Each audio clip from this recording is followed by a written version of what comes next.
diagram. Carbon dioxide will have its own phase diagram. May I take a picture of that before you change it? Oh, yeah, Because we sure. don't have that. Okay, thank you. Yeah, on your notes, it may have copied a bit dark, just a little bit. Yeah. I did that with the white. Oh, yeah. It's completely different. Let me get all the labels in here. So normal melting point. So at 1 atmosphere, you've got solid into liquid. So this is where the temperature would be the melting point right here. And then you've got the normal boiling point at 1 atmosphere is right here. So the question becomes, if I gave you a phase diagram, could you tell me where the boiling point is? Or could you tell me where the normal melting point is? Given a label of pressure here. Just so you understand what you're looking at. All right, hang on, let me go back. There you go. So, take a picture of this, that's all the labels in there. Yeah, the copy machine goes heavy on the ink. I should have printed it out with, oh yeah, print out okay here, yeah. It did the same thing on the next chapter notes, and I printed them out instead of copying them, because again, it came out too dark really on some of these pictures. Alright, so this is just a general breakdown of a phase diagram. Can everyone see that, and any questions about it? If we look at the phase diagram for water, okay, it's the same kind of deal. You got steam here, this is the vapor, here's the liquid water, here's the ice. Normal melting point at 0, so this would be 0 here. Normal boiling point would be right here, it would be 100, labeled right here. The critical point occurs at a really high temperature of 374.1 degrees Celsius. And the pressure is also really high, 217.7 atmospheres versus right now we're at 1 atmosphere, right? So the critical point are under very extreme conditions. Here's the phase diagram for carbon dioxide. All right, so it looks a little bit different from water, as you can see, right? But water is a very polar substance. Carbon dioxide, not polar. So here's your normal melting point here. Excuse me, I take that back. This is your sublimation point, right? So at 1 atmosphere, okay, at minus 78 degrees Celsius, carbon dioxide will start to sublime. All right, so this is why carbon dioxide sublimes at normal conditions, whereas water doesn't, right? And the phase diagram shows that. All right, and carbon dioxide is very nonpolar, right? So it's a different substance. Okay. What did you say that was again? Well, right here? Yeah, this is the temperature at which carbon dioxide sublimes, right? Because it's going from solid straight to gas. This is the vapor phase over here. Right? The liquid phase doesn't happen until higher. So at a much higher pressure, okay, you get to the triple point, and at pressures above that, you can get liquid carbon dioxide. But you have to have really high pressure, right? High pressure means you have a lot of gas particles in that chamber. And if you have a lot of gas particles in that chamber, they're going to start to condense at some point, okay, into a liquid. But at that point, the thing is that, you have to also raise the temperature high enough to melt the carbon dioxide, right, at that high of a pressure. So then you've got the critical point here at 31 degrees Celsius, carbon dioxide at a pressure of 72.9 atmospheres, that's really high. You get the critical point. So there's a technique that they use a lot in the industry I used to work in the chromatography business. There's a technique called supercritical fluid chromatography. And it's really kind of cool. In the business, they write it like this, SFC chromatography.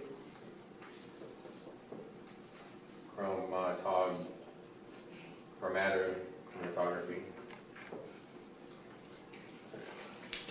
Okay, so the SFC, if you didn't know what the heck was going on, you'd look at SFC and say, what the heck does that mean? It means super critical, it's like super fluid critical. You know, it's like, you know how in Latin they say things backwards from how we're used to saying in English?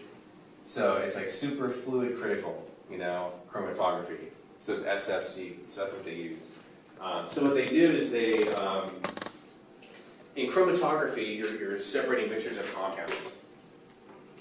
And the way that you do it is you dissolve the compounds in some kind of solvent, or you can dissolve it in a gas, or vaporize the liquid into a gas, and it has some gas carry your samples through a column. And the column has material in it that's either polar or non-polar, and then your analytes and your mixtures separate based on polarity as they interact with the material in the column. And so things will stick more or less inside the column for a longer or shorter period of time, and over time, one compound comes out at a time, provided you're getting good separation. Supercritical fluids are awesome, and carbon dioxide is the substance they use for this, pretty much.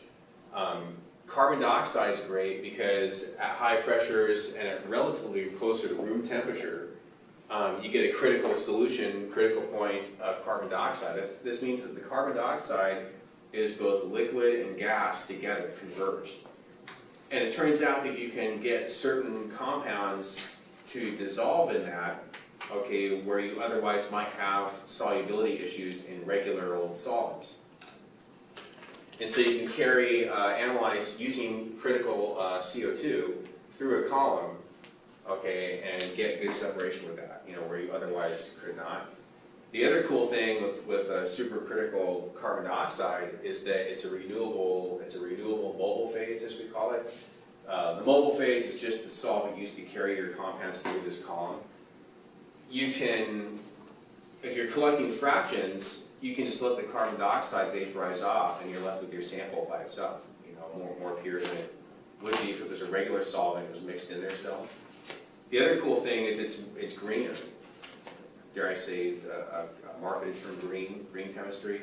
But the CO2, if you have it, if you're just doing an analytical experiment where you're just looking at the compounds, you're not necessarily worried about collecting fractions. So whatever goes to waste is whatever goes to waste. But with the CO2, you can channel that off and recycle it through your system and just keep reusing it. So you're using a lot less solvent to do the analysis, and let's face it, less waste means less pollution, more green kind of waste. So supercritical fluid chromatography, you know, I suggest you read through it. It's kind of cool. There's going to be a lot of terms you wouldn't understand maybe at first, but you can always ask me. It's mainly used for they mainly use it to separate out chiral compounds, drugs, pharmaceuticals use it a lot. So this actually has a real world application. I'm not just talking about it because, you know, it's in my syllabus. It's just, you know, it's kind of cool. I've never done it myself, but I know I used to do chiral chromatography, and this was one alternative method that was starting to come to prominence as I was leaving the business, but I think it's used more now. So pretty cool stuff. They also use it for regular analysis too, you know, in gas chromatography, not just liquid chromatography. Okay, so a lot to learn, but pretty cool stuff. So let's just do a quick learning check and we'll be done with the chapter. So use the phase diagram of CO2 to determine what phases are present at each of the following conditions. So if we go to 20 degrees Celsius and 72.9 atmospheres, okay, what phase or phases are going to be present? So we go back here, 20 and 72.9. So 72.9 and then 20. So 20 is going to be somewhere like right here. So at 20 and 72.9, what phase is present for CO2? Just liquid, right? It's not quite at the critical point. So that's going to be liquid. The next one here, minus 56.7 and then 5.1 atmospheres. So 5.1 atmospheres and 56.7, okay, we're right at the triple point. So what phases are present All three, right? Solid, liquid, and gas are present. What about 1 atmosphere and 10 degrees Celsius? So 1 atmosphere and 10 degrees Celsius. So 10 degrees is somewhere, I don't know, over here. 1 atmosphere. We're clearly in the gas phase, all right, at that point. Minus 78.5 and 1 atmosphere. So what do you think we'd be at there? Yeah, that's right on the sublimation line, right? So solid and gas are both present. Just to show it. So minus 78, 1 atmosphere. All right, we're right at this point. So solid and gas are both present. And lastly, 50 degrees Celsius and 80 degrees, or 80 atmospheres. So 80 atmospheres and 50. Let's see what we got here. So 80 atmospheres, whoa, 80 atmospheres is way over here. And then at 50 degrees, wow, that's like off the scale. You'd be like way over here. So what do you think would be present? Just gas at that point. Well, actually, let's see, 50 is like way up here. The scale is kind of hard to read, I guess. I guess 50 might be like right here. So you might be sort of, I can't reach, I'm too short. I'm like 5'8" and change, but I'm like, I wish I was 5'10", you know? Just give me an extra inch, guy. All right, so yeah, that's the supercritical fluid. So that's sort of, I guess, liquid and gas converged, right? There's your supercritical fluid.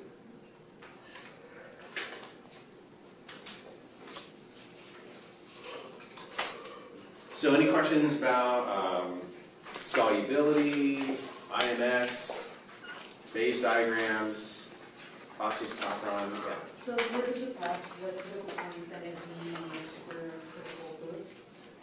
Yes, right. So this is all the material for exam 3. All right. What we do from here on out won't be like exam 3, or yeah. Can you go back to the phase diagram for water? Oh, yeah.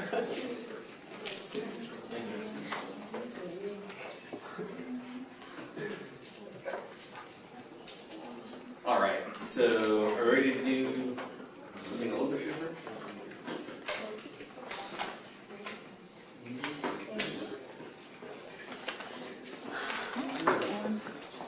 This is the last one.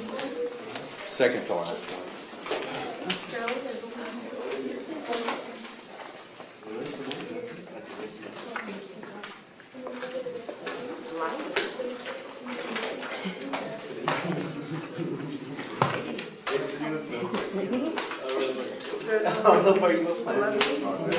There's 26 in the last. Less than now.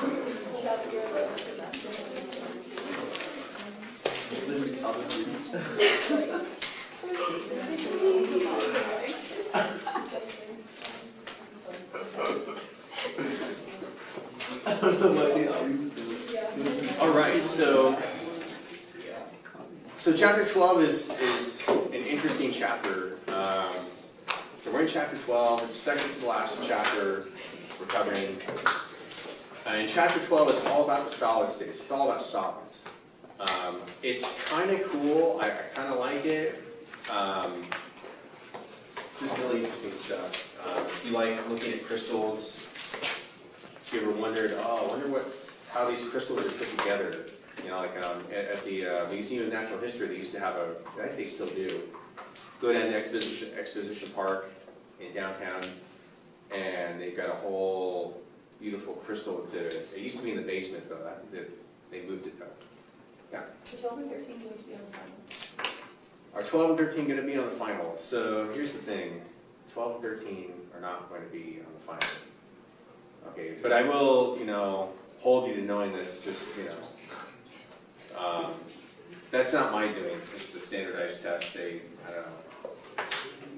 Okay, so, but this is really cool stuff, right? Try to enjoy it, because it is really cool. So we'll talk about the importance of the solid state, and we'll get into unit cells, what those are.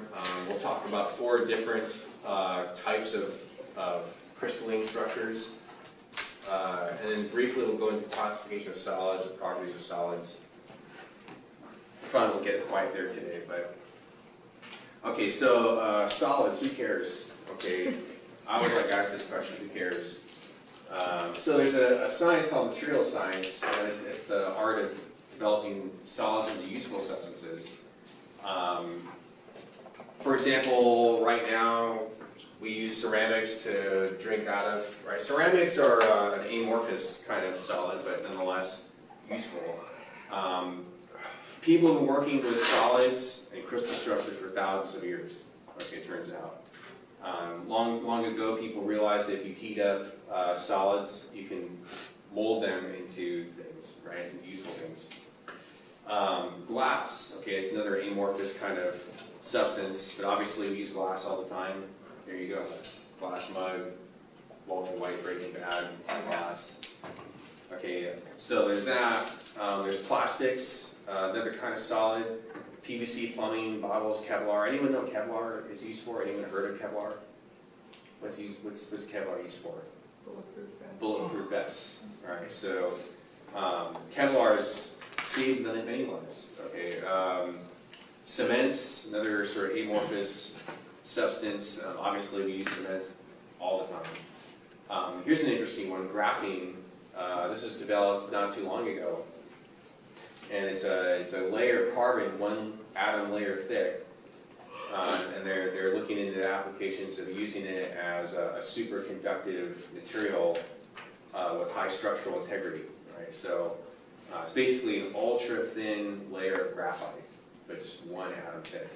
And they're thinking of using it, for things like foldable screens. Imagine having a laptop that not only folds, but like you can just like bend it like paper and stiff it in your pocket, something like that. Okay, and it's also highly conductive. So graphite is actually not conductive, right? But 1 carbon layer thick, turns out, is very conductive. Okay, semiconductors. So for example, p-n junctions and diodes, lasers. Okay, lasers are always fun. I actually brought some lasers, not today, but I have in my office. I'll show them to you later. But diodes work based on solids and chips. Carbon nanotubes, okay, molecular sieves, okay, making nanotechnology, making surfaces and tubes 1 atom at a time is an expanding field. X-ray crystallography is the study of how particles are arranged. X-ray. Anyone ever heard of X-ray crystallography? No, maybe. They determined the structure of DNA through X-ray crystallography by looking at how light passes through solids at angles. Okay. They determined the structure of the HIV virus. Okay, the enzyme that the virus uses to suppress your immune system. And by looking at the structure, they were able to develop drugs to inhibit the virus from doing its thing. Okay, so solids are really important, obviously. So solids can be classified into 2 main classes of solids. Amorphous, I mentioned that word before, but amorphous just means that the particles are randomly arranged. There's no real repeating pattern of arrangement. And then there's crystalline substances, and those are ordered. And so we will focus in this chapter mainly on crystalline structures. Crystalline solids are made up of a crystal lattice. Do you recall the word lattice in a prior lecture? Like lattice energy, right? So this kind of touches upon lattice energy a little bit, in the sense that we look at these lattices now and how ions are packed together. So the smallest repeating pattern of a lattice is called a unit cell. Okay, so amorphous solids like glass and wax glass and such, ceramics, they do not have unit cells. There's no repeating pattern of arrangement. But for crystalline solids, they have unit cells. Okay. So these are different kinds of unit cells.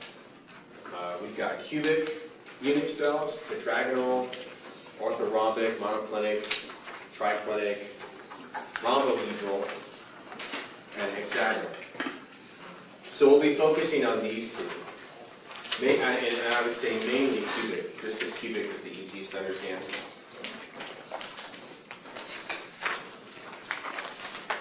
So unit cells are characterized by something called the coordination number, and also what we call the packing efficiency. And the two of them are related. So the coordination number is, if you have an atom or a particle in a lattice, how many partners is it directly bonded to? Okay, and that number is called the coordination number. The packing efficiency is the percentage of volume in the unit cell that the particles will occupy. That's the packing efficiency. So you have let's say you have a cubic unit cell. That cube has a volume to it, right? But the atoms themselves, or the particles themselves, won't occupy all that volume, right? There's just no way to get 100% efficiency. Okay, but the higher the coordination number, typically the higher the efficiency. There's a kind of packing called closest packing, okay, and those have higher coordination numbers and packing efficiencies. So what is closest packing? And I went through great pains to draw things in PowerPoint to try and show what I wanted, and I hope it comes off okay. The first layer can be packed in one of two ways. Okay, so let's just say we take some particles, atoms, ions, and they're just layered one row after another. Okay, so looking from the top down, you would just have circle, circle, circle, and then exactly circle. And then we have the other way we can pack the first layer and alternate them. All right, so now you got particles that are fit in between the two particles. All right, so looking at it from the top,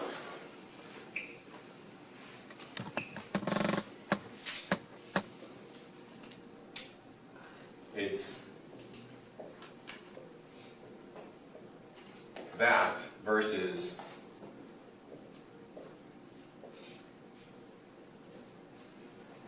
that. Let me draw that a little bit better. I can't make circles very well.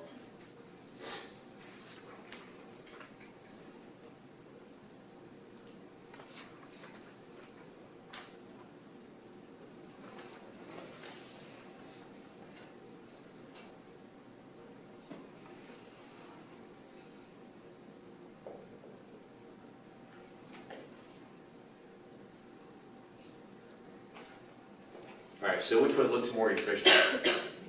The one on the right. Okay. And that's this. Okay, alternating positions.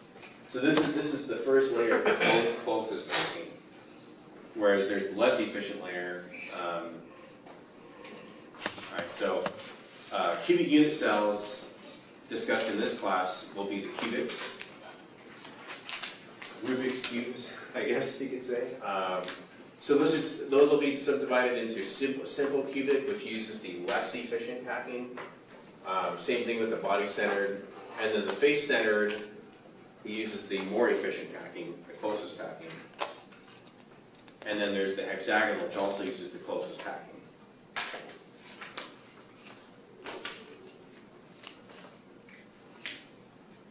Okay. So let's talk about the simple cubic. When the second layer is packed directly on top of the first, you get a simple cubic unit cell. Alright, so here's atoms directly bonded on top. They're stacked directly on top.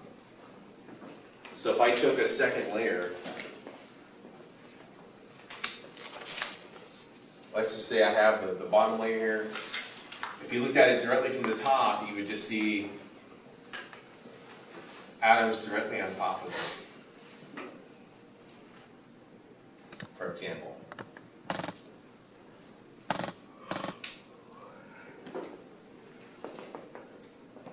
Alright, and so if I took one repeating pattern out of this, I would have these 4 particles up top and then the 4 on the bottom, and that's what I would get here. All right, so just taking this chunk and moving it out gives me this. And then I have, if I slice this in a cube, okay, I get this diagram here. This is very much a visualization exercise. But what they're saying here is that each corner atom, okay, contributes 1/8 of a particle to that unit cell. Okay, so to draw a square, and I've got this atom that occupies part of that unit cell. All right, I have another square right here, and right here, and right here. So looking at this particle, what volume, what percent, what fraction do I have here? Just looking at that, it looks like 1/4. But remember, this is a cube, not a square. Right? This is 3 dimensions. So if I'm going to take that 1/4 now, okay, and if I look at it from the side, you know, like this, the cube from the side, I'm actually cutting it in half again into an 1/8. Okay. So this corner, what's actually inside this cube is only 1/8 of an atom. So it says here, atoms per unit cell is basically 1 whole atom per unit cell. And if I calculate an edge length of that cube, it's going to be length is equal to 2 times r, where r is the radius of the atom. So here's one radius, here's another radius, so it's 2 times the radius.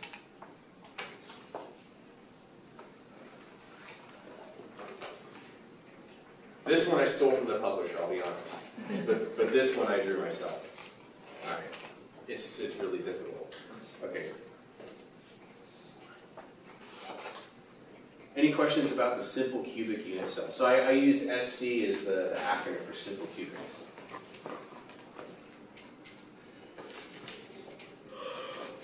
Here's a more expanded diagram. They say that the coordination number is 6 in a simple cubic structure.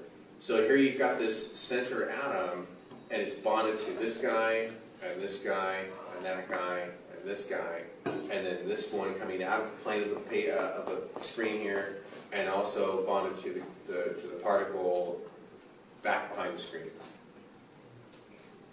All right, so again, 1/8 of an atom goes in each cube, and I've got 4 cubes kind of stacked here. The packing efficiency of this is only 52%. So that means that the particles only take up 52% of the volume for a given cube.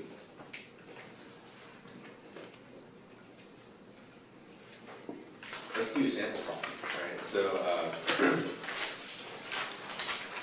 so polonium is the only metal that crystallizes in a simple cubic structure. If the atomic radius of polonium is 167 picometers, what is A, the density of polonium, and B, the packing efficiency?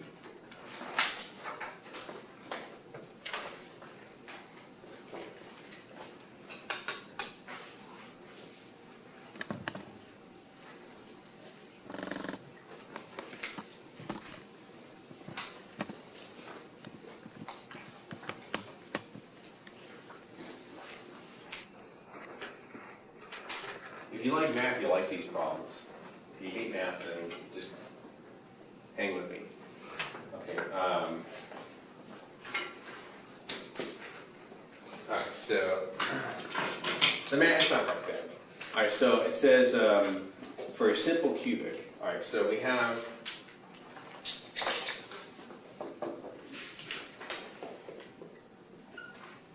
So for a simple cubic,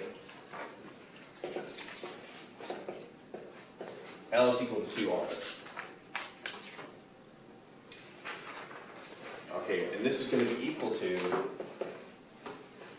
2 times the radius of 167